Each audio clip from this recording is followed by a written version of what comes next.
গণহত্যার দায়ে আওয়ামী লীগের বিচার ও রাজনৈতিক কার্যক্রম নিষিদ্ধের দাবিতে শুক্রবার বিকেলে বাইতুল মোকাররম এলাকায় বিক্ষোভ সমাবেশ করে জাতীয় নাগরিক পার্টি এনসিপি।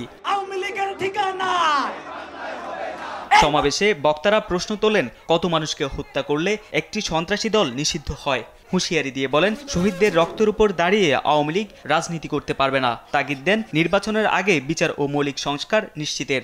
আর কত বাংলাদেশের মানুষকে নিষ্পেষণ করলে একটা দলের নিবন্ধন বাতিল করা হবে? আমাদের দেশে কি ধরনের সংস্কার দরকার সে বিষয়ে একমাত্র বলার অধিকার রাখে এই শহীদ এবং আহতদের পরিবার এবং তারা আহতরা।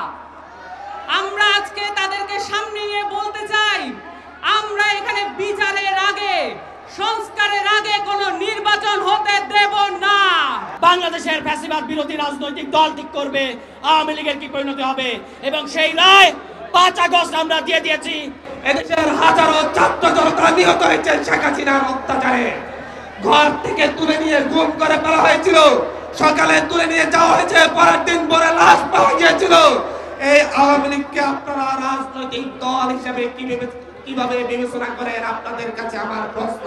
বক্তারা বলেন, যদি কিন্তু ও কোনো অথবা ছাড়াই আওয়ামী লীগকে নিষিদ্ধ করতে হবে। যতদিন আওয়ামী লীগ নিশ্চিহ্ন না হবে ততদিন সংগ্রাম চলবে বলেও জানান তারা।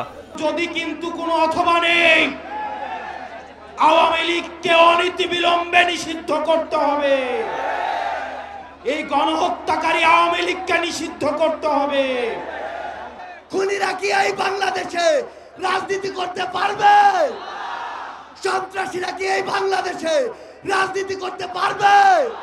5 তারিখে যে ঐতিহাসিক রায়ের মাধ্যমে জানান দিয়েছিল, বাংলাদেশ রাষ্ট্র যতদিন থাকবে ততদিন আওয়ামী লীগ নামে এই দেশে কোনো আর খুনি হাসিনা এবং মুজিববাদীদের অস্তিত্ব থাকবে না।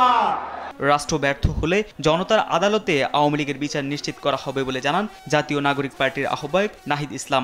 আর মুজিববাদের আদর্শে এদেশে আর কোনো রাজনীতি হবে না বলে হুঁশিয়ারি দেন দলের সদস্য সচিব আক্তার হোসেন। আওয়ামী লীগ নামে, নৌকা মার্কার নামে, মুজিববাদী আদর্শের নামে বাংলাদেশে কোনো রাজনীতি চলতে পারে না।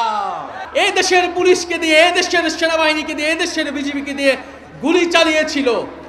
আওয়ামী লীগ কোনো আর রাজনৈতিক দল নয়। আওয়ামী লীগ একটি ফ্যাসিস্ট সন্ত্রাসী সংগঠনে পরিণত হয়েছে। ফলে আওয়ামী লীগের রাজনীতি করার আর কোনো আলোচনার প্রশ্ন থাকে না।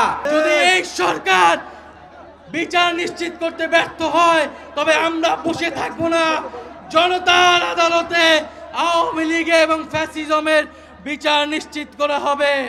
আওয়ামী লীগকে নিষিদ্ধের বিষয়ে ছাত্র জনতার গণঅভ্যুত্থানে ক্ষমতায় বসা অন্তর্বর্তী সরকারের কোনো ভ্রুক্ষেপ নেই উল্লেখ করে নিন্দা জানান এনসিপি নেতারা। পাশাপাশি প্রত্যেক রাজনৈতিক দলকে আওয়ামী লীগের বিষয়ে নিজেদের অবস্থান পরিষ্কার করতে হবে বলে দাবি জানান তারা। তারেক মাহমুদ সুজন, দেশ টিভি, ঢাকা।